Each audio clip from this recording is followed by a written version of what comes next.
خوش آمدید۔ آج ہم بلوچ سماج کو ذرا قریب سے دیکھنے کی کوشش کر رہے ہیں۔ جی بالکل۔ ہمارے پاس ایک کتاب پیپلز ہسٹری 3، اس کے کچھ حصے ہیں اور ان کی مدد سے ہم قبائلی نظام، معاشی زندگی یعنی مویشی پالنا، کھیتی باڑی اور مزاحمت کی تاریخ؟ ہاں، ان سب کو سمجھنے کی کوشش کریں گے۔ مقصد یہ ہے کہ ان ذرائع کی روشنی میں بلوچ سماج کے کچھ خاص پہلوؤں پر ایک گہری نظر ڈالیں۔ اور یہ واقعی ایک آپ کہہ لیں کافی پیچیدہ اور کئی پرتوں والا سماج ہے۔ ان ذرائع میں ہمیں قبیلے کی بناوٹ سے لے کر سردار کے کردار تک اور روزمرہ کی معاشی جدوجہد سے لے کر بڑی عوامی تحریکوں تک بہت کچھ ملتا ہے۔ تو بات شروع کرتے ہیں قبیلے کی ساخت سے۔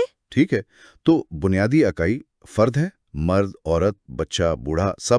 جی، پھر خاندان آتا ہے، عموماً باپ کی طرف سے نسب چلتا ہے۔ کتاب میں کچھ خاص رشتہ داریوں کے نام بھی ہیں، جیسے بیوی کی بہن کو دسکچ یا بیٹے کی بیوی کو نشار کہتے ہیں، اور ایک وکیلی برادر کا تصور بھی ہے، یعنی منہ بولا بھائی۔ اچھا، یہ سماجی تعلقات کی اہمیت دکھاتا ہے۔ بالکل، قبیلہ صرف رشتوں کا جال نہیں ہے، یہ فرد کی شناخت، اس کا تحفظ، اس کی سماجی حیثیت، سب کچھ اسی سے ہے۔ اور وہ اجتماعی ذمہ داری والا اصول؟ جی، وہ بہت اہم ہے۔ مطلب اگر کوئی فرد جرم کرے تو ذمہ داری پورے قبیلے پر آتی ہے، سوائے سیاہ کاری کے؟ ہاں، سوائے سیاہ کاری جیسے سنگین معاملات کے، جہاں ذمہ داری زیادہ تر فرد پر ہی سمجھی جاتی ہے۔ ہر قبیلے کا اپنا ایک طرح کا غیر تحریری آئین ہوتا ہے جو نسل در نسل چلتا آتا ہے۔ اور یہ ساخت کتاب کہتی ہے اہرام جیسی ہے، سردار سب سے اوپر۔ جی بالکل، سردار چوٹی پر اور اختیارات کا مرکز بھی وہی، نیچے عوام۔ یہ برابری کا نظام نہیں ہے، تو پھر کیسا ہے؟ سرپرستی کا نظام ہے۔ سردار کے پاس سیاسی، ثقافتی، حتیٰ کہ معاشی اختیارات بھی ہوتے ہیں۔ وہ اپنے مقرر کردہ وڈیروں کے ذریعے معاملات چلاتا ہے۔ وڈیرے یعنی بااثر لوگ؟ جی، بااثر افراد۔ اور ایک اور دلچسپ بات یہ ہے کہ سردار کا مقام صرف دنیاوی نہیں تھا۔ اچھا، وہ کیسے؟ ذرائع بتاتے ہیں کہ کچھ لوگ اسے آسمانی طور پر منتخب سمجھتے تھے، ایک طرح کا ولی، کرامات والا۔ یعنی اس کا حکم ٹالنا خطرناک سمجھا جاتا تھا؟ ہاں، نقصان کا اندیشہ رہتا تھا۔ کتاب میں ایک حیران کن روایت کا بھی ذکر ہے۔ بگٹی قبیلے میں سردار کی دستار بندی کی رسم میں پیر سوہری کے مزار کے ایک ہندو مجاور کی موجودگی لازمی تھی۔ اچھا، یہ تو بڑی عجیب بات ہے۔ تو یہ سردار کا کردار ہمیشہ سے ایسا ہی تھا؟ مطلب شروع سے ہی اتنا طاقتور اور موروثی؟ نہیں، ایسا نہیں تھا۔ شروع میں وہ یہ کوئی عہدہ نہیں تھا، بلکہ قبیلے کا جو سب سے قابل فرد ہوتا تھا، جیسے بہادر، سخی۔ جی، بہادر، مہم جو، پرعزم، سخی، اس سے لوگوں کی حمایت ملتی تھی۔ قدیم بلوچی شاعری میں میر کا لفظ ملتا ہے، شاید وہ اسی ابتدائی رہنما کے لیے تھا۔ تو پھر یہ نواب اور سردار کے الفاظ؟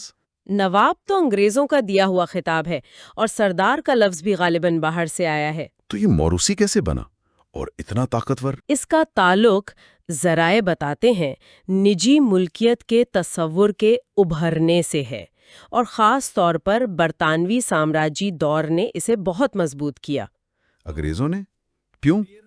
اپنے مفادات کے لیے۔ انہوں نے سرداری نظام کو پکا کیا، موروثی بنایا اور اسے بہت زیادہ اختیارات دے دیے۔ عام طور پر بڑا بیٹا ہی سردار بنتا تھا۔ لیکن جھگڑے بھی ہوتے ہوں گے؟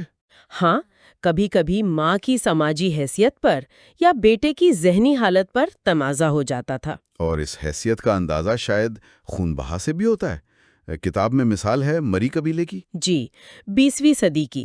سردار یا اس کے قریبی بھاولان زئی خاندان کا خون بہا 8,000 روپے تھا، جبکہ ایک عام مری کا صرف 2,000 روپے۔ اور وڈیرے کا؟ وڈیرے کا 4,000 سے 7,000 تک۔ یہ فرق ہی نظام کی سختی دکھاتا ہے۔ صحیح۔ اور ایک اور دلچسپ مشاہدہ ہے کتاب میں کہ اکثر سردار کا اپنا ذیلی قبیلہ یعنی طائفہ تعداد اور طاقت میں باقی قبیلے سے کمزور ہوتا تھا۔ اچھا، جیسے مریوں میں باولہان زئی، بگٹیوں میں بیورخ زئی، یا مکران کے گچکی، خاران کے نوشیروانی۔ شاید یہ طاقت کا توازن رکھنے کی کوئی حکمت عملی رہی ہو۔ تو یہ نظام بدلا تو ہے، لیکن اس کی جڑیں گہری ہیں۔ بالکل، اس کی باقیات آج بھی محسوس ہوتی ہیں۔ چلیں اب ذرا معاشی پہلوؤں پر آتے ہیں۔ ہوں مویشی بانی تو ریڑھ کی ہڈی رہی ہے نا؟ جی ہاں، ہمیشہ سے آج بھی 60% سے زیادہ آبادی کا انحصار اسی پر ہے۔ اور پاکستان کے لیے بھی یہ اہم ہے۔ تقریباً آدھی بھیڑیں اور کافی ساری بکریاں بلوچستان میں ہیں۔ جی، 50% بھیڑیں، 28% بکریاں۔ بھیڑ، بکری، اونٹ، گدھے عام ہیں۔ گائے کم ہے، بھینسیں تو تقریباً نہیں ہے۔ اور یہ زندگی خانہ بدوشی سے جڑی ہوئی ہے۔ بہت گہرائی سے پانی اور چارے کی تلاش میں مستقل نقل مکانی، جسے لادوہ بوجھ جی۔ اور کاشر کیا ہے؟ کاشر میں صرف مرد اپنے ریوڑ لے کر مختصر مدت کے لیے بارش والے علاقوں میں جاتے ہیں۔ یہ زندگی مسلسل حرکت میں رہتی ہے۔ اور چرواہوں کی زندگی جنہیں پہوال کہتے ہیں؟ اوہو، وہ تو بہت سخت تھی۔ کتاب کہتی ہے روزانہ تقریباً 17 گھنٹے کام۔ 17 گھنٹے؟ جی، مرد، عورتیں، بچے سب شامل ہیں۔ اور عورتوں پر تو بوجھ دگنا ہوتا ہے۔ کیسے؟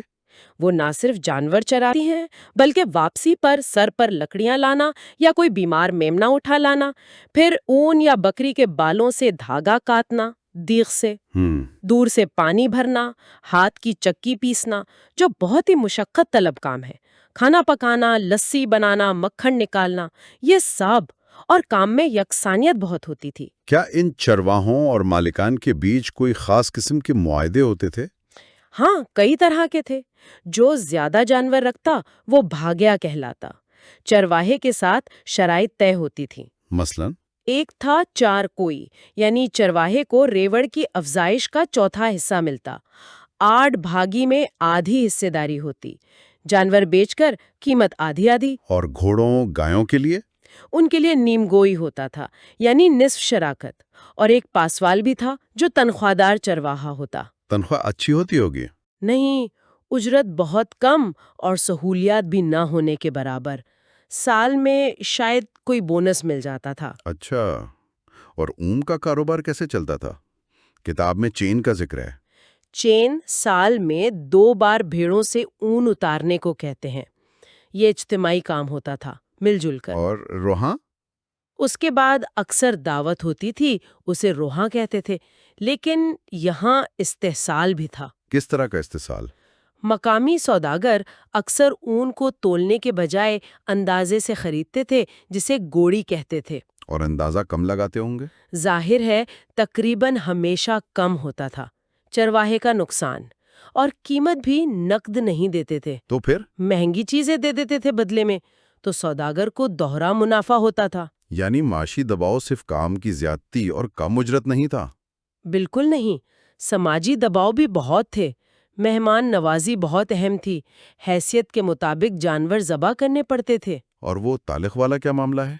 منتے اور نذرانے بھی؟ جی، پیر فقیر کے نام پر یا منت پوری ہونے پر جانور دینا، یہاں تک کہ بیماری یا کسی درندے کے حملے یا برا خواب دیکھنے پر بھی جانور قربان کرنے کا رواج تھا۔ یہ سب تو غریب چرواہے کی کمر توڑ دیتا ہوگا۔ بالکل، یہی ہوتا تھا۔ مویشی بانی کے ساتھ زراعت کا کیا کردار رہا؟ وقت کے ساتھ زراعت بھی اہم ہوئی، زمین کی ملکیت بھی بدلی، قبائلی اشتراکیت سے نجی ملکیت کی طرف گئیں۔ کتاب میں مری قبیلے کی مثال ہے۔ جی، زمین پہلے سردار کا حصہ پنچک نکال کر پھر 3 بڑے قبیلوں میں اور پھر ان کی ذیلی شاخوں میں تقسیم ہوتی تھی۔ اور ششک کا تصور؟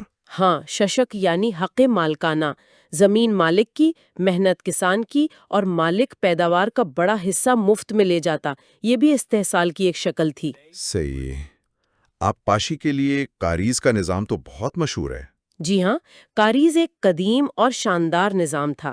زیر زمین نہریں، پانی پہاڑوں سے آتا تھا۔ اور پانی کی تقسیم؟ وہ بھی منظم تھی، پاس کا نظام کہلاتا تھا۔ ہر زمیندار کی باری مقرر ہوتی تھی۔ لیکن اب یہ نظام ختم ہو رہا ہے۔ افسوس، ہاں۔ کتاب کہتی ہے ٹیوب ویلوں نے زیر زمین پانی اتنا گرا دیا ہے کہ کاریز تقریباً ختم ہو گئے ہیں۔ اور نہریں؟ انگریزوں اور بعد میں حکومت نے نہریں بنائیں، جیسے کیرتھر، پٹ فیڈر۔ زراعت بڑھی، لیکن فائدہ زیادہ تر بڑے جاگیرداروں کو ہوا۔ اور ٹیوب ویل کا کیا مسئلہ ہے؟ وہ سستے نہیں ہیں، ڈیزل مہنگا، بجلی مہنگی، اور پانی کی سطح مسلسل گر رہی ہے۔ ڈرپ ایریگیشن بہتر ہے، مگر وہ بھی مہنگی ہے۔ تو معاشی نظام بدلا مگر مشکلات اور استحصال کی نئی شکلیں آ گئیں۔ یقیناً، وسائل کی غیر منصفانہ تقسیم اور استحصال، یہ مسائل بلوچ معیشت میں مسلسل رہے ہیں۔ چلیں اب ذرا سماجی زندگی کے کچھ اور پہلو دیکھتے ہیں، رہن سہن، رسم و رواج اور پھر مزاحمت کی تاریخ۔ کھانے پینے میں گوشت کا کیا مقام تھا؟ گوشت خوری کو سماجی حیثیت کی علامت سمجھا جاتا تھا۔ ذبح کرنے کے بھی آداب تھے، پانی پلانا، قبلہ رخ کرنا، جسم ٹھنڈا ہونے دینا۔ اور سجی، وہ تو بہت مشہور ہے۔ جی، سجی تو بلوچی کھانوں کی پہچان ہے۔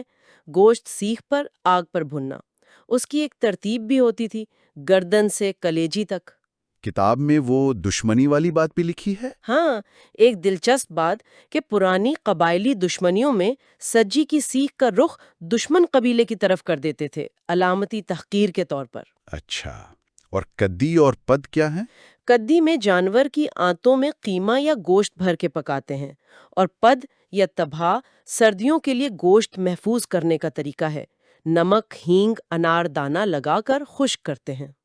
دودھ اور کھجور؟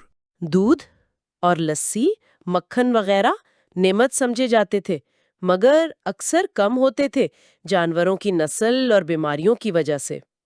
کھجور البتہ خاص کر مکران اور خاران میں بہت اہم فصل ہے۔ اس کی قسمیں بھی بہت ہیں۔ جی، بے شمار، موزاوتی، بیگم جنگی وغیرہ، لیکن اس کی پروسیسنگ اور مارکیٹنگ کے مسئلے ہیں۔ دستکاریوں میں عورتوں کا کیا کردار تھا؟ عورتیں مرکزی حیثیت رکھتی تھیں۔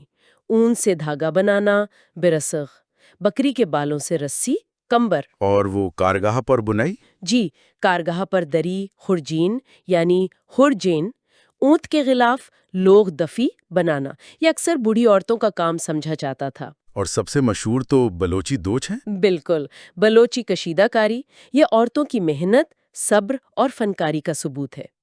اس کے ڈیزائن بھی بہت ہیں، چوڑی، باغ و بہار، مرچک وغیرہ۔ سماج میں کیا کوئی تفریق یا درجہ بندی بھی تھی؟ وہ اصلی اور نقلی بلوچ والی بات؟ ہاں، کتاب اس تصور کا ذکر کرتی ہے، لیکن ساتھ ہی کہتی ہے کہ حقیقت میں سارے بلوچ قبائل مخلوط ہیں۔ باہر سے آنے والے گروہوں کو شامل کرنے کا عمل ہمساخ ہمیشہ جاری رہا ہے۔ یعنی بہت سے قبائل دوسری نسلوں سے آئے ہیں؟ جی، پشتون، سندھی، راجپوت، عرب، سب کی جڑیں ملتی ہیں، لیکن ہاں سماجی درجہ بندی موجود تھی۔ جیسے لوڑی یا ڈومز؟ جی، یہ لوگ فنکار، موسیقار، پیغام رساں تو تھے، مگر انہیں سماجی طور پر بہت کم تر سمجھا جاتا تھا، غلاموں سے بھی نیچے۔ اور مریٹا؟ مریٹا کو غلاموں کی نسل سمجھا جاتا ہے، کہا جاتا ہے کہ پانی پت کی جنگ کے قیدیوں کی اولاد ہیں، ان کے ساتھ بھی سماجی امتیاز تھا۔ اور قبائلی جنگیں، کیا یہ صرف لڑائی کا شوق تھا؟ نہیں، ذریعہ بتاتا ہے کہ یہ شوق نہیں بلکہ اکثر معاشی ضرورت تھی، مال غنیمت یا بہتر چراگاہوں پر قبضہ۔ جنگ کے اصول بھی تھے، ترکیر اور پلو بندغ۔ جی، ترکیر بھاگنے والے کے لیے حقیر لفظ تھا، اور پھلو بندھنگ میں جنگجو ایک دوسرے کے کپڑوں کے پلو باندھ لیتے تھے کہ پیچھے نہیں ہٹیں گے، نو سٹیپ بیک والی بات۔ جنگی عہدے بھی تھے؟ ہاں، مری قبیلے میں راہزن، بکٹیوں میں چیف، کمانڈر کے بعد دوسرا نمبر، مگر یہ موروثی نہیں تھے، اور انگریز دور میں ان کی اہمیت ختم ہو گئی۔ یہ تو ہوئی قبائلی ساخت اور زندگی، لیکن کیا عوام نے کبھی زیادتیوں کے خلاف آواز نہیں اٹھائی؟ کتاب میں کسان تحریکوں کا ذکر ہے۔ بالکل اٹھائی، اور یہ بلوچ تاریخ کا ایک بہت اہم باب ہے جسے اکثر نظر انداز کر دیا جاتا ہے۔ سب سے پرانی کون سی ہے؟ کتاب 5ویں یا 6 صدی کی مزدق تحریک کا ذکر کرتی ہے، ایران اور شاید موجودہ بلوچستان کے علاقوں میں۔ مزدق وہ سوشلسٹ کہلاتا ہے؟ جی، اولین سوشلسٹ مفکر بھی کہتے ہیں۔ اس نے مشترکہ جائیداد کا نظریہ دیا تھا، عوام میں بہت مقبول ہوئی، لیکن بادشاہ نوشیروان نے سختی سے کچل دیا۔ یہ تو بہت پرانی بات ہے، کوئی قریب کے زمانے کی مثال؟ 18ویں صدی میں سندھ میں شاہ عنایت شہید لنگا کی تحریک بہت اہم ہے۔ انہوں نے کیا کیا تھا؟ انہوں نے مغلوں اور مقامی جاگیرداروں کے خلاف کسانوں کو منظم کیا، ایک قسم کی کسان کمیون قائم کی جہاں زمین مشترکہ تھی، لیکن انہیں بھی دھوکے سے شہید کر دیا گیا۔ اور پھر 20ویں صدی میں پاکستان بننے کے بعد 70 کی دہائی میں 2 بڑی تحریکوں کا ذکر ملتا ہے۔ ایک ششک، یہ کیا تھی؟ بلوچستان میں نیب کی حکومت بنی تھی جس نے کسانوں سے ششک یعنی زمیندار کا مفت حصہ ختم کرنے کا وعدہ کیا۔ لیکن وعدہ پورا نہیں ہوا؟ جی نہیں، تو جہلوان کے علاقے میں کسانوں نے ششک دینے سے انکار کر دیا۔ اس پر حکومتی اور سرداری لشکروں نے تشدد کیا، گرفتاریاں ہوئیں۔ اور پھر بعد میں پیپلز پارٹی کی حکومت نے ایک مبہم سا آرڈیننس جاری کیا جس سے تحریک کمزور پڑ گئی۔ اور دوسری تحریک کون سی تھی؟ وہ تھی پٹ فیڈر کسان تحریک۔ یہ بھی 70 کی دہائی میں زرعی اصلاحات کے بعد شروع ہوئی۔ اس میں کیا ہوا؟ کسانوں کو کچھ زمینیں ملیں، لیکن علاقے کے بااثر جاگیرداروں، خاص طور پر جمالی خاندان نے، جو اس وقت حکومت میں تھے؟ جی پیپلز پارٹی میں تھے، انہوں نے اپنا اثر و رسوخ استعمال کر کے زمینوں پر دوبارہ قبضے کی کوشش کی۔ اور انتظامیہ نے کیا کیا؟ کتاب بتاتی ہے کہ مقامی انتظامیہ، لیویز، سب نے جاگیرداروں کا ساتھ دیا۔ میر گل موسیانی گاؤں کا محاصرہ ہوا، مسلح تصادم ہوئے، کئی کسان شہید بھی ہوئے۔ لیکن انہوں نے مزاحمت کی؟ جی انہوں نے مزاحمت کی۔ یہ تحریکیں دکھاتی ہیں کہ ناانصافی کے خلاف عوامی مزاحمت کی ایک روایت بلوچ تاریخ میں موجود رہی ہے۔ تو آج کی اس گفتگو سے جو تصویر ابھرتی ہے وہ ایک ایسے سماج کی ہے جو قدیم روایات، سخت معاشی حقیقتیں اور ناانصافی کے خلاف جد و جہد کی ایک لمبی تاریخ کا امتزاج ہے۔ بالکل، ہم نے دیکھا کہ سردار کا کردار کیسے بدلا، معیشت مویشی بانی سے زراعت کی طرف گئی، مگر استحصال کی شکلیں رہیں یا نئی پیدا ہوئیں؟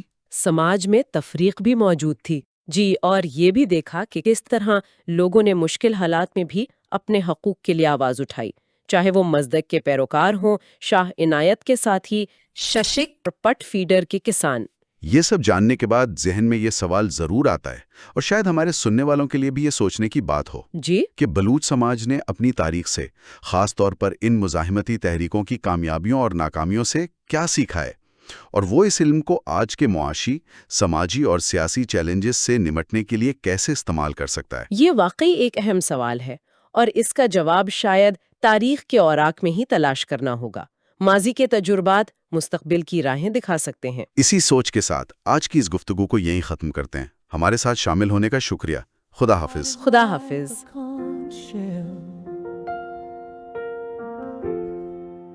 And the secrets that it holds are things that she'll never tell.